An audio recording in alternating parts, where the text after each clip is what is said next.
যে কোনো রকম তার বাহানা না করে এই নির্বাচনকে প্রলম্বিত দিকে না করে নির্বাচন না করার জন্য যারা ষড়যন্ত্র করছেন তাদের ব্যাপারে সকলকে সতর্ক থাকতে হবে। আগামী বছরে 2026-এর যে ফেব্রুয়ারি মাসে যে নির্বাচনের বিষয়ে আলোচনা হয়েছে সেই দিনটিকে সামনে রেখে আমাদের আলোচনা করে আমাদের জাতীয় ঐক্যমত সৃষ্টি করে আমরা আগামী দিনে নির্বাচনের দিকে ধাবিত হব। আর কোন রকম চক্রান্ত ষড়যন্ত্র হলে বাংলাদেশের মানুষ সেটা বরদাস্ত করবে না। তাই আমি মনে করি যে কোন রকম তার বাহানা না করে এই নির্বাচনকে প্রলম্বিত দিকে না করে নির্বাচন না করার জন্য যারা ষড়যন্ত্র করছেন তাদের ব্যাপারে সকলকে সতর্ক থাকতে হবে। যে নির্বাচনের জন্য আমরা লড়াই করেছি, আমাদের চূড়ান্ত গণতন্ত্রের বিজয় এখনো হয়নি।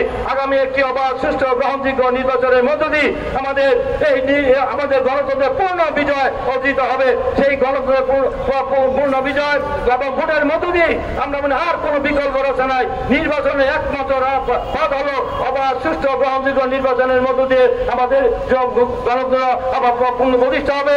মানুষের মৌলিক অধিকার আইনের শাসন প্রতিষ্ঠা হবে এবং ন্যায় বিচার প্রতিষ্ঠা হবে। মানুষের যে দাবি সেই দাবি প্রতিষ্ঠা হবে। আমি মনে করি যে দায়বদ্ধতা জবাবদিহিতা ছাড়া কোন সরকার চলতে পারে না।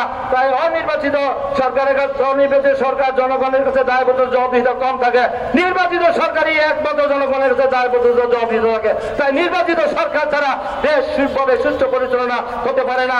তাই আমি আশা করব এই অন্তর্বর্তীকালীন সরকার দ্রুত সময়ের মধ্যে সেই নির্বাচনের রুট ম্যাপ দিন তারিখ ঘোষণা করে নির্বাচন কমিশনকে নির্দেশ দিয়ে সেই নির্বাচনের দিকে এই দল দেশ ধাবিত হবে এবং মানুষ শক্তি নিঃশ্বাস ফেলবে।